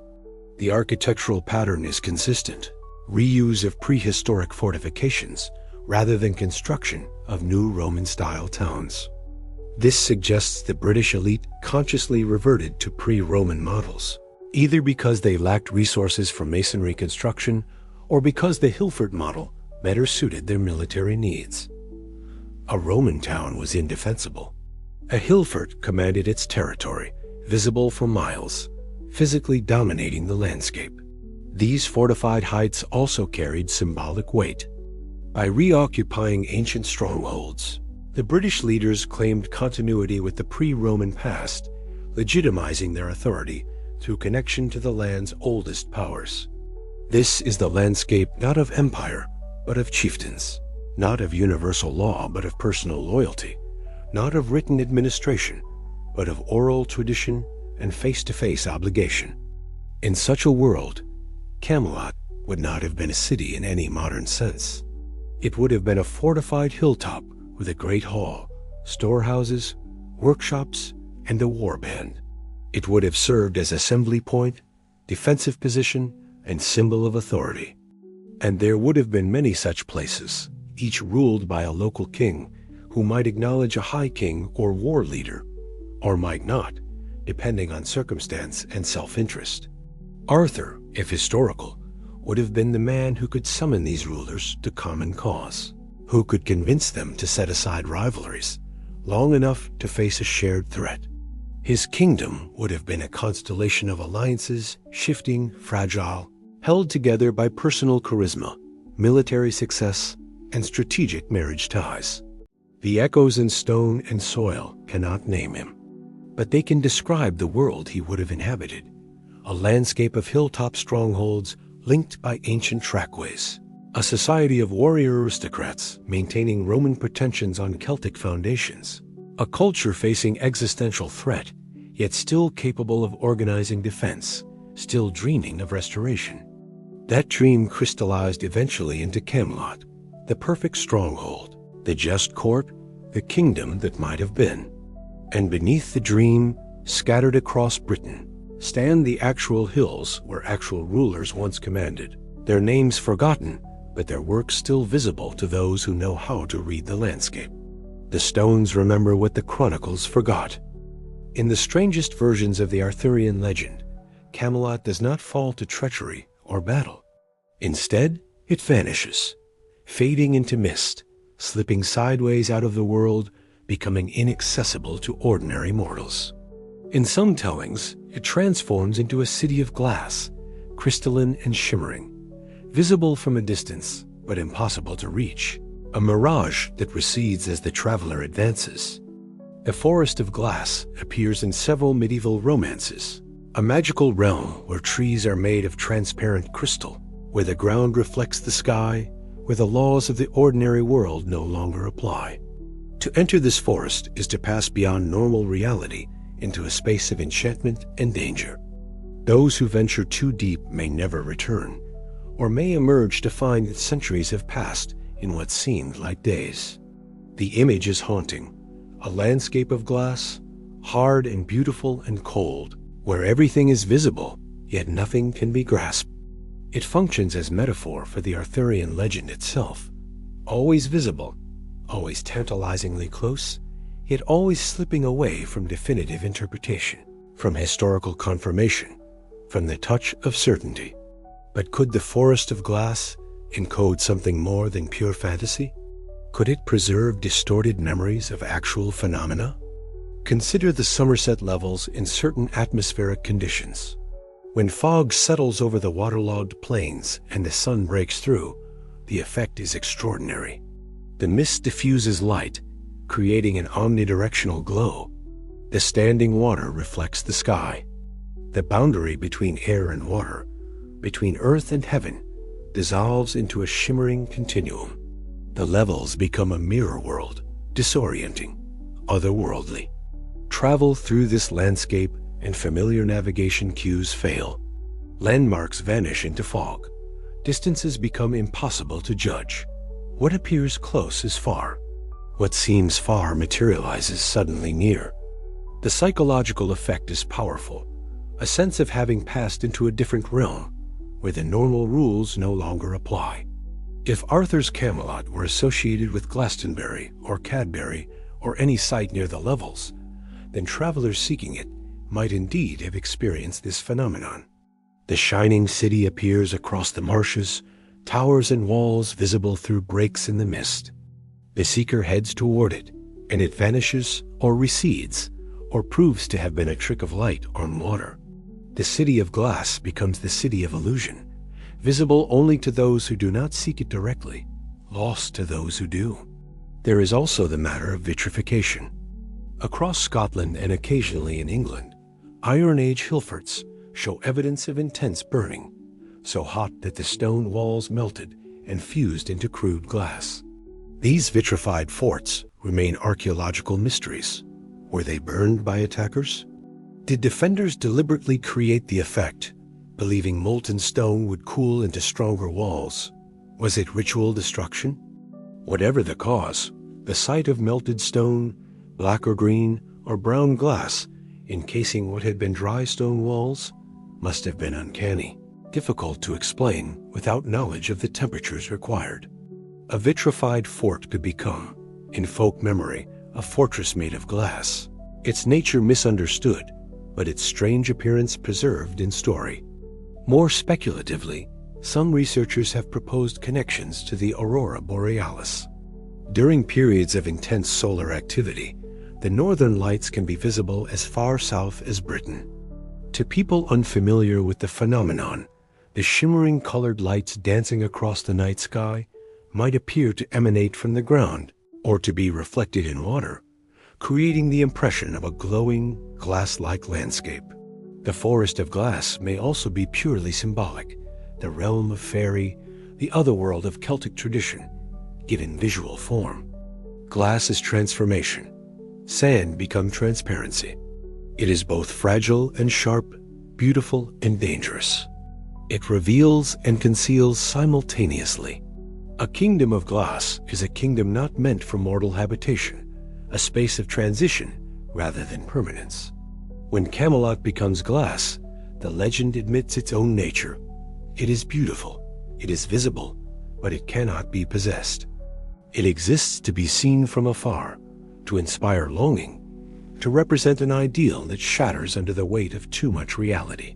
The glass kingdom is the acknowledgement that perfection is, by definition, unreachable, but no less valuable for being so. Stand on the levels at dawn, when the fog is lifting and light breaks golden through the mist. The reeds shimmer. The water glows. The air itself seems luminous. For a moment, the world transforms into something from the edge of dream. The forest of glass, the shining city, the kingdom that exists between imagination and perception, in that threshold space where story and landscape merge. And then the sun climbs higher. The mist burns off. The levels resolve into their ordinary reality. Flat fields, drainage ditches, power lines. The vision fades. But for those few minutes when the light was right, when the fog held just the right density. Camelot was there, or something close enough to it that the difference no longer mattered. The city of glass rises every morning from the marshes of Somerset. It will rise again tomorrow. It will never be reached. And that, perhaps, is exactly as it should be. He has never left. In times of crisis, Arthur returns, or is said to return, or is invoked as though he might return, or is remembered as a promise that return remains possible. The legend encodes a prophecy. Britain's greatest need will summon its greatest king. The once and future king will wake from his long sleep and ride forth again. The prophecy served political purposes from the moment it crystallized. Henry II, seeking to suppress Welsh nationalism, sponsored the Glastonbury exhumation to prove Arthur dead, the promised return impossible. Yet even that could not kill the hope. Edward I, conquering Wales, ceremonially reburied the Glastonbury remains, appropriating Arthur as English property. Henry Tudor, seizing the throne in 1485, claimed Welsh descent and named his heir Arthur, presenting the new dynasty as the fulfillment of Merlin's prophecy. The boy Prince Arthur died at 15, and with him the Tudors' explicit Arthurian legitimation. But the myth persisted, weaving through British culture in times of stress.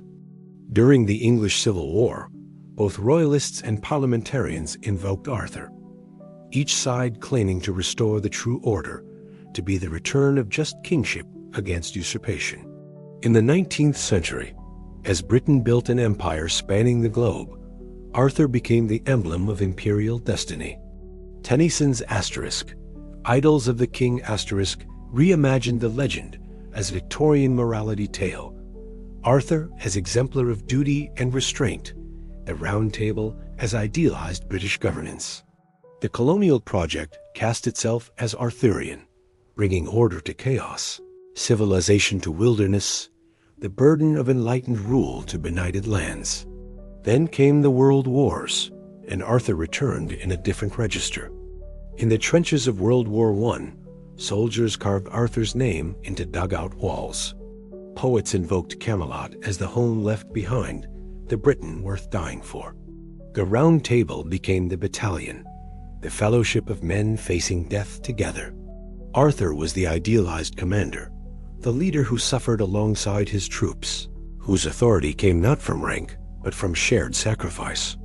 After World War II, with Britain exhausted and the empire crumbling, Arthur transformed again. Now he became the symbol of resilience, of standing firm against overwhelming odds, of maintaining moral authority even in defeat. The legend was less about triumph than endurance, less about conquest than survival. Post-war British literature and film returned obsessively to the Arthurian mythos, interrogating it, deconstructing it, but unable to abandon it. T.H. White's Asterisk, the once and future king Asterisk, reimagined Arthur as a troubled idealist, Merlin as a time traveler trying to prevent war, Camelot as a failed experiment in pacifism.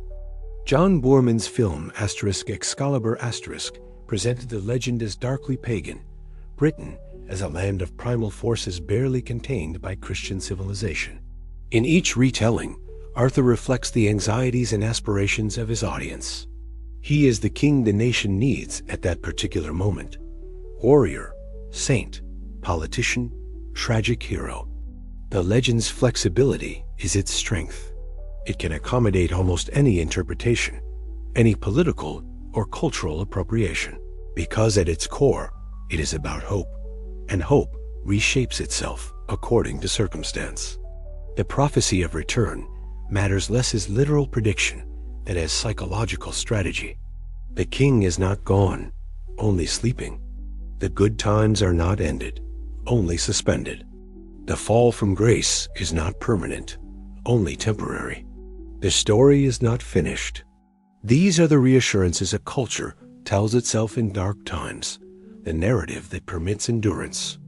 Contemporary Britain, navigating post-Brexit identity crises and post-imperial reckoning, still invokes Arthur, sometimes ironically, sometimes earnestly, always with the acknowledgement that the myth says something essential about national character.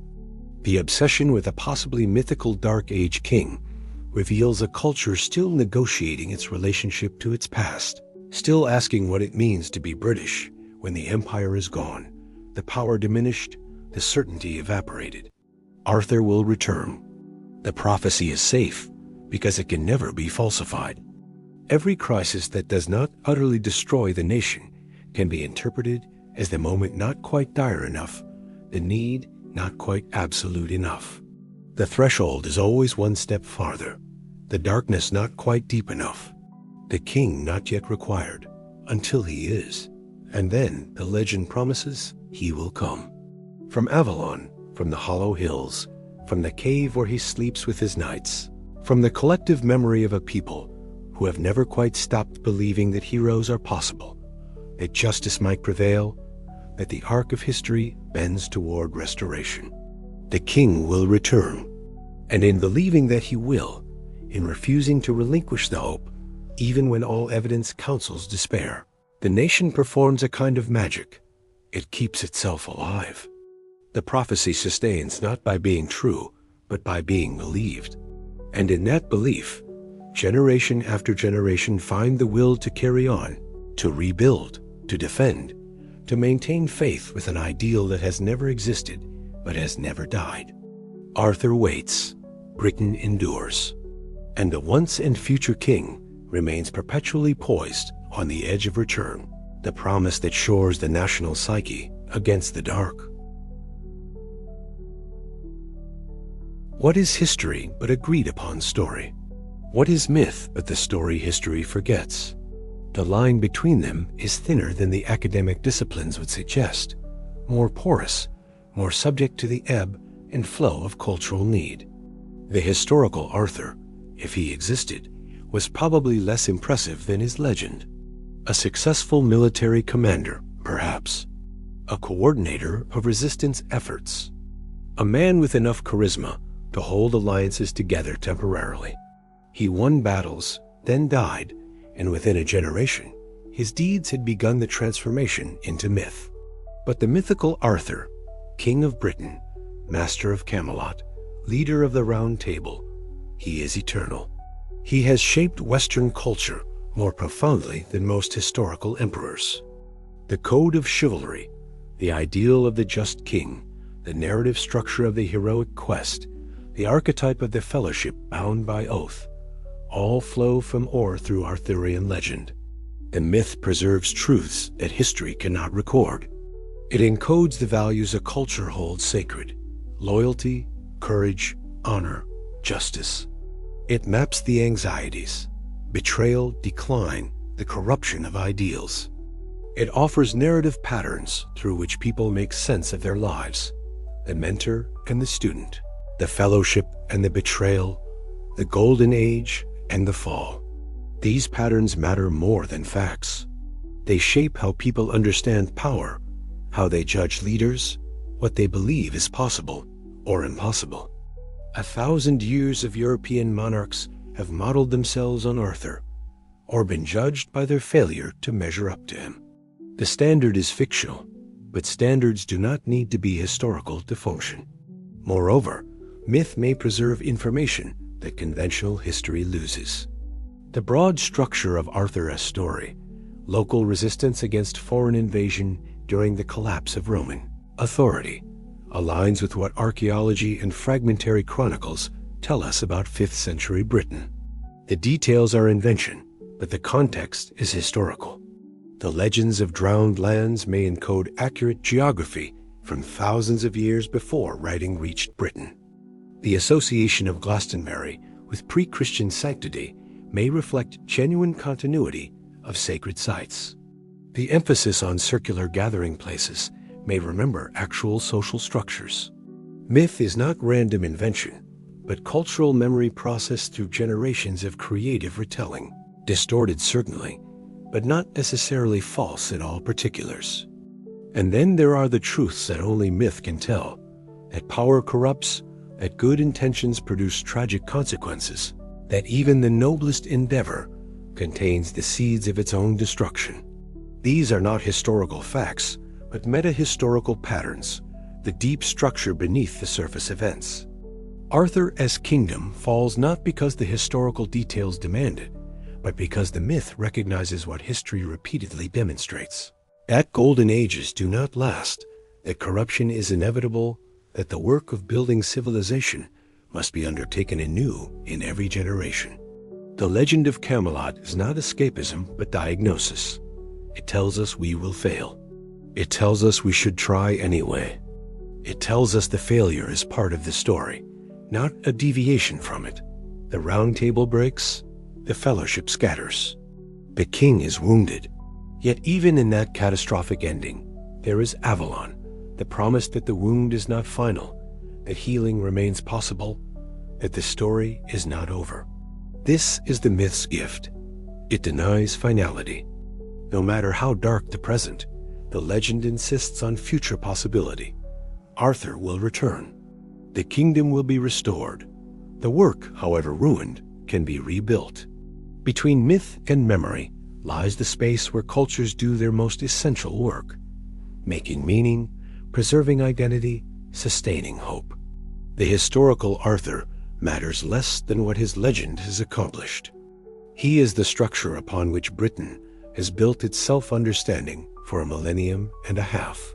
He is the mirror in which the nation sees its idealized reflection, and sometimes, in the legend's tragic dimensions, its actual face.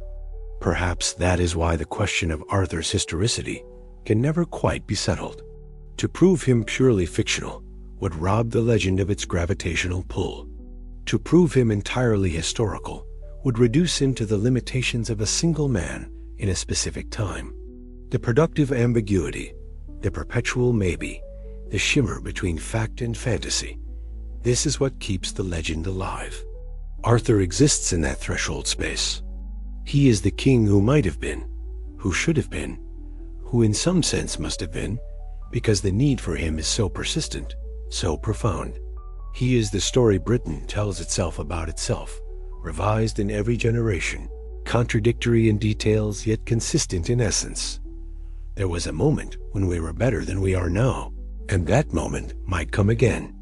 Between myth and memory, between history and hope, stands Camelot. Not a place, but a possibility. Not a kingdom, but a calling. The work is never finished. The quest never ends. The king, always, is yet to come. Dawn comes slowly to Glastonbury Tor. The sun rises behind the medieval tower, a dark finger pointing toward the sky, silhouetted against the gradual brightening. Below, the Somerset levels lie smothered in fog, a sea of white lapping at the hill's base, transforming the Tor into an island once more, suspended between earth and air. This is the view unchanged across centuries. The landscape modern visitors see is the landscape medieval pilgrims saw, the landscape sub-Roman communities saw. The Tor persists. The mist returns each morning. The pattern holds. If Arthur existed, he would have known mornings like this. The land emerging from vapor, the sun struggling through clouds, the sense of standing at the edge of time, looking both backward into darkness and forward into light. He would have understood himself as a figure between ages, holding back chaos while knowing the effort would ultimately fail. If he did not exist, if he is pure invention, then these mornings gave birth to him. The landscape itself generating the need for stories of embattled kings and vanished, kingdoms of golden ages lost to treachery and time. The mist writes the myth. The hills preserve it. And every generation reads both and sees what it needs to see. The camera rises now, pulling back from the Tor, climbing through layers of fog that break and reform, revealing and concealing the landscape below. The levels spread out in geometric precision, field boundaries drawn by medieval monks, drainage ditches cut by Georgian engineers, road networks laid by 20th century planners. Human order imposed on ancient wetland, control exerted over the land's desire to return to water. But the mist obscures the modern interventions.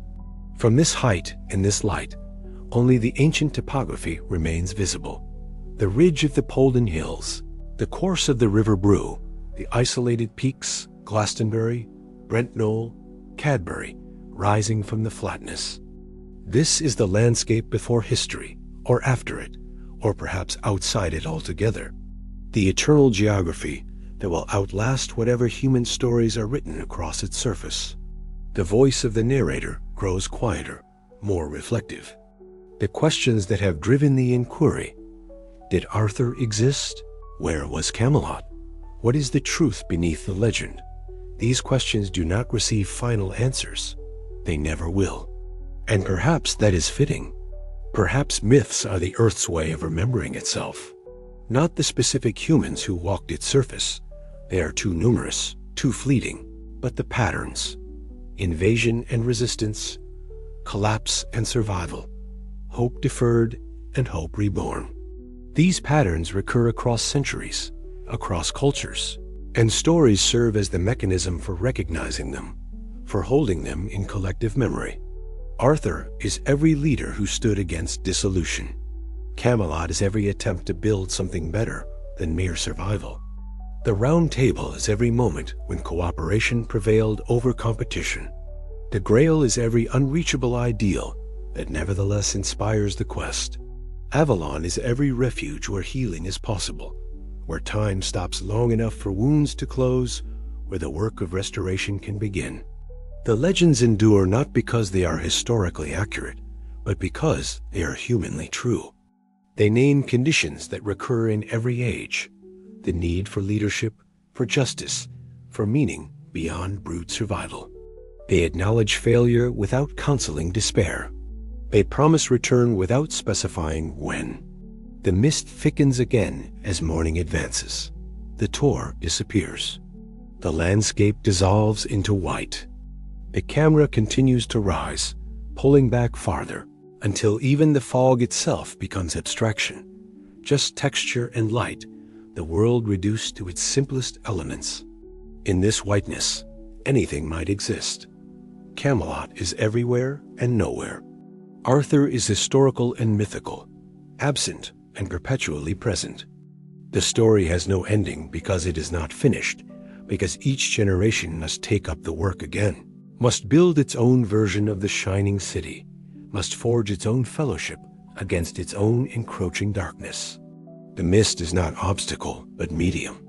It is the space where imagination meets landscape, where past and present blur together, where the boundary between what was and what might yet be grows permeable enough to slip through. In the mist, the impossible becomes visible. The vanished kingdom returns, if only for a moment, if only for those who know how to look. And perhaps that is all myths ever promise. Not permanent solutions, but renewable visions. Not the end of the quest, but its continuation. Not the final answer, but the persistent question. Not certainty, but hope. The screen fades slowly to white. The narrator's voice has stopped, but the silence is not empty.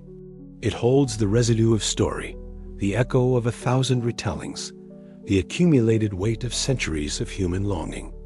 Somewhere in that silence, Arthur waits. The kingdom endures. The promise holds. And if you found something in this journey worth remembering, worth carrying forward, if the old stories still speak across the centuries, perhaps you'll return. Perhaps you'll seek again. Perhaps you'll keep the watch while the king sleeps, until he wakes, until the mist lifts, until the kingdom comes again.